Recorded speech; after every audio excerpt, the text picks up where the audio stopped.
안녕하세요. 저는 남양주에 거주 중인 40대 중반이에요.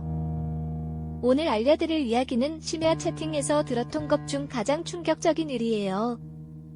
주제는 전 남편의 갑작스런 심장마비로 사망한 일이에요. 그리고 5년 뒤 다른 여자와 재혼하고 아이를 낳아 기르고 있다는 사실을 알게 된 일도 있었어요.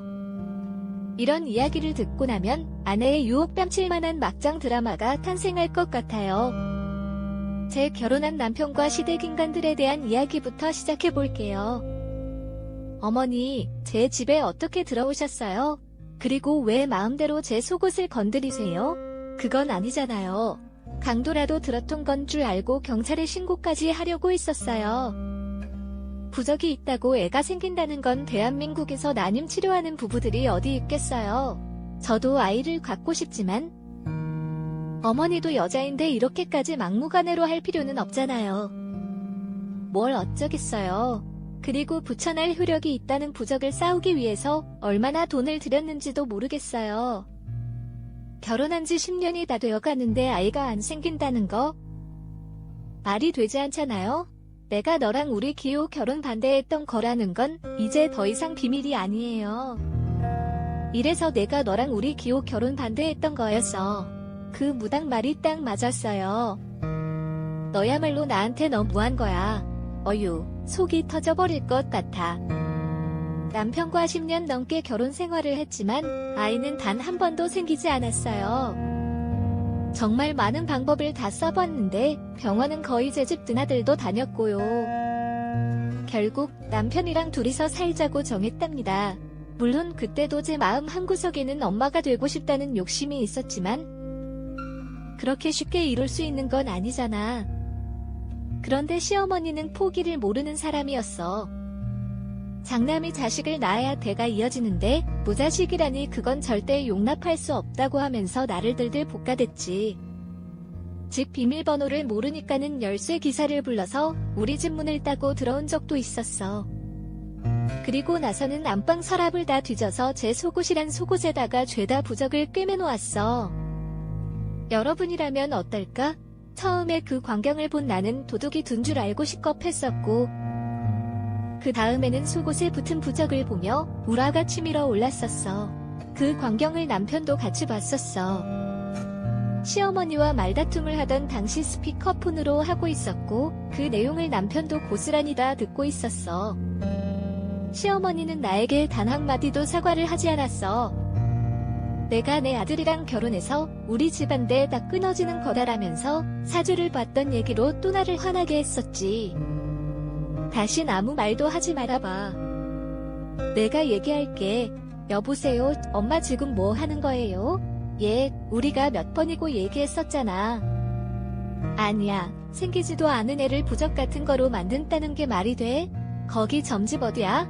얘가 아주 사기꾼이라고 경찰에 신고해버릴 거니까. 우리가 괜찮다는데 왜 엄마가 이런 식으로 스트레스를 줘? 이 사람이 힘든 거야, 알아. 그렇게 스트레스를 주는데 애가 생기는 게 더 이상하지. 어쨌든 내가 지난번에 한 얘기 변함없어. 나랑 이 사람, 저는 애 낳을 생각 없어.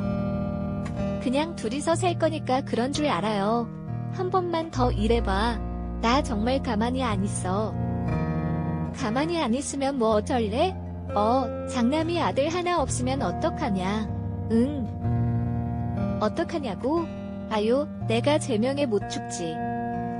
제명에 못 죽어 말도 안 되는 소리를 말이라고 우기는 시어머니가 있음에도 제가 결혼 생활을 유지할 수 있었던 건 자기가 나서서 시어머니와 맞서 싸워줬지. 남편이 있어서였어.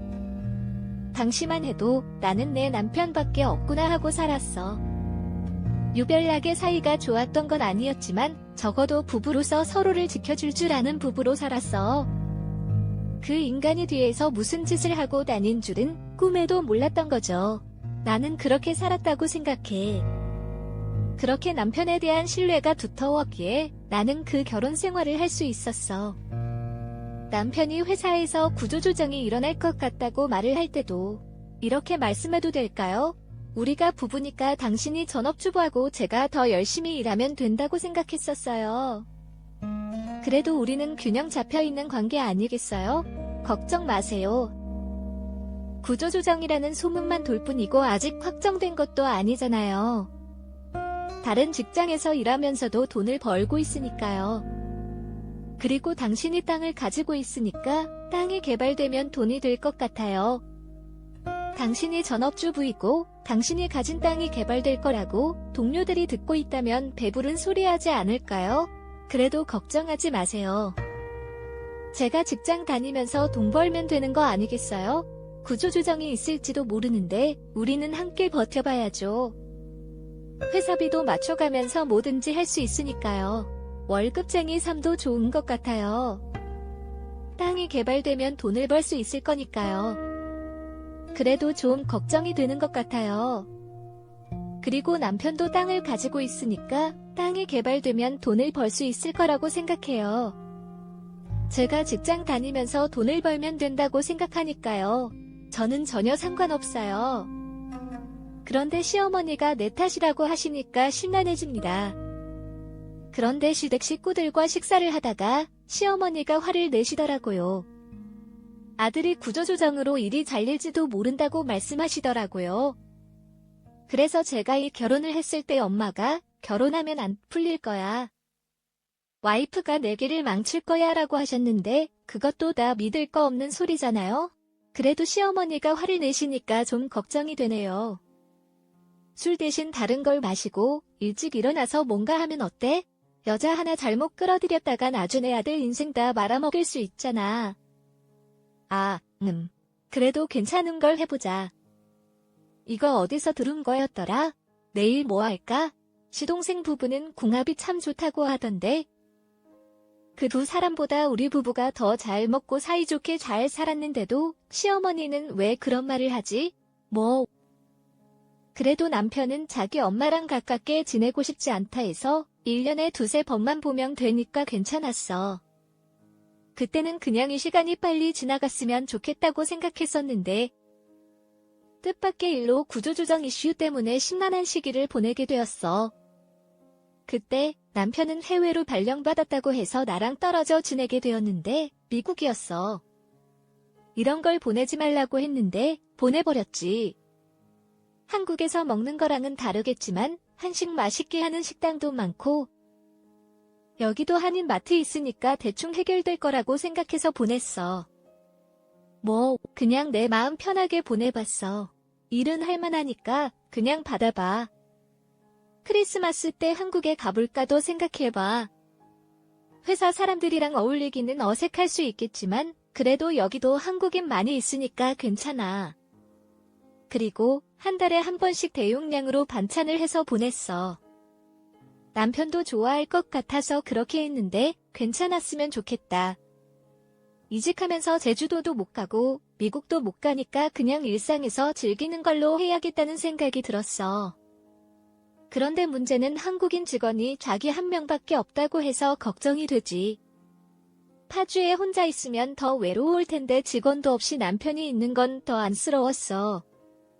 그러고 있을 때 어똥 같은 소리가 들리더니 남편이 회사에 있을 시간인데 왜 한국어를 못하냐며 당황스러워했어. 그래도 무리해서 남편에게 물어봤더니 그냥 잠깐 나가서 점심 사러 갔어. 자주 온다니까 직원들이랑 반가웠다고 해서 반찬을 많이 주려 했는데 내가 막아줬어 라고 하더라. 그래서 알았어 내일 또 통화하자 하면서 마무리했어. 여기서 문제는 이해 못할 한국 여자인데 이런 건 전혀 일어나지 않았던 걸로 알고 있었기 때문이야. 그래서 일상을 즐기고 있던 중에 남편으로부터 2주가 넘도록 연락이 없어. 그래도 여전히 남편을 믿었어. 회사에서는 근무하는 건 정상인데 연락이 안 되는 거라고 해줬지. 전화하고 문자해도 답이 없었어. 그러면서 오만 가지 생각이 다 들었어. 그래서 연차를 몰아서 쓰고 미국으로. 어제 출국하려고 했는데 이틀 전쯤에 시어머니가 전화를 줬어. 시어머니는 내 동생이 보낸 메시지 보고 그곳으로 와라고 했는데 그게 뭔지 모르겠어.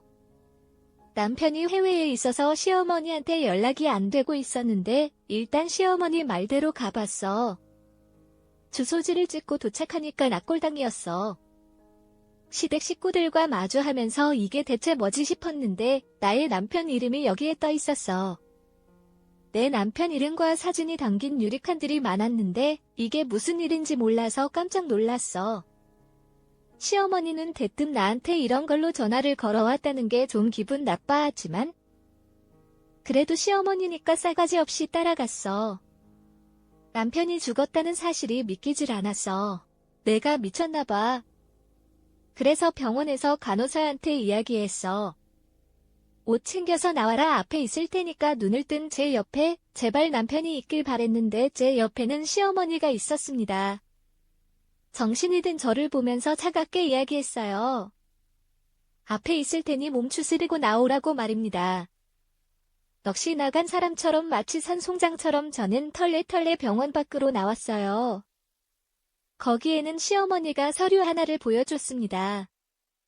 사망 처리가 된 남편의 이름이 적힌 종이였어요. 그래도 사망신고서라도 너 데리고 가서 같이 얘기하고 싶었는데 내가 하도 눈을 안 뜨길래 내가 다녀왔다 기요. 울지마. 이제 이 세상에 없는 사람이야. 내가 홀짝력이나 있니? 내가 말했었지. 내가 우리 기우 명절 잡아먹는 거라고. 내가 내 남편 잡아먹고 나서 뭘 울어 울기를. 지금 땅치고 울고 싶은 건 나다. 내가 말렸어야 했는데 그때 내가 말렸으면 우리 기우 양줄이 길었을 텐데. 죄송해요. 죄송합니다. 제가 왜 죄송하다고 했던 건지 지금이야 억울하고 분이 안 풀리지만 저 당시에는 남편이 죽었다라는 생각에 모든 게 내 탓인 것 같았어요.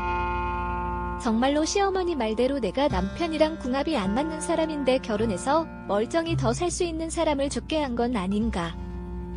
장례도 절에서 시어머니, 시동생, 동서 그리고 저 이렇게만 치렀습니다. 별별 생각이 다 들었죠. 남편의 절친한 지인들 몇 명과 함께 말이에요. 그렇게 남편을 떠나보내고 난 후 시댁 식구들은 제 집에서 남편 짐만 쏙 빼갔습니다. 그래서 자기네들이 짐을 빼주겠다며 홀라당 갖고 가버렸죠. 그 집은 제 것이었거든요. 그리고 마지막으로 제 집을 나서면서 시어머니는 앞으로 보는 일 없게 하자고 마지막 말을 남기고 문을 닫아버렸어요. 저딴 식으로 했던 걸 보면 말이에요. 어지간히도 제가 싫었나 봅니다. 그렇게 저는 남편이 죽은 줄로만 낳은 채 5년이라는 시간을 보냈습니다. 그 뒤로는 누군가 제게 마음을 열고 다가와도 만나지 않았어요. 나라는 사람이 누군가의 명주를 줄여버리는 사람같이 느껴졌기 때문이죠. 그 시간 동안 남편이 망자로 처리되어 있는 것도 보고 싶지 않아 등본도 안 봤었어요. 뭐 그런 점 외에는 일상을 되찾아서 잘 살아가고 있었습니다. 친구의 전화를 받기 전까진 말이에요. 아니요 저기.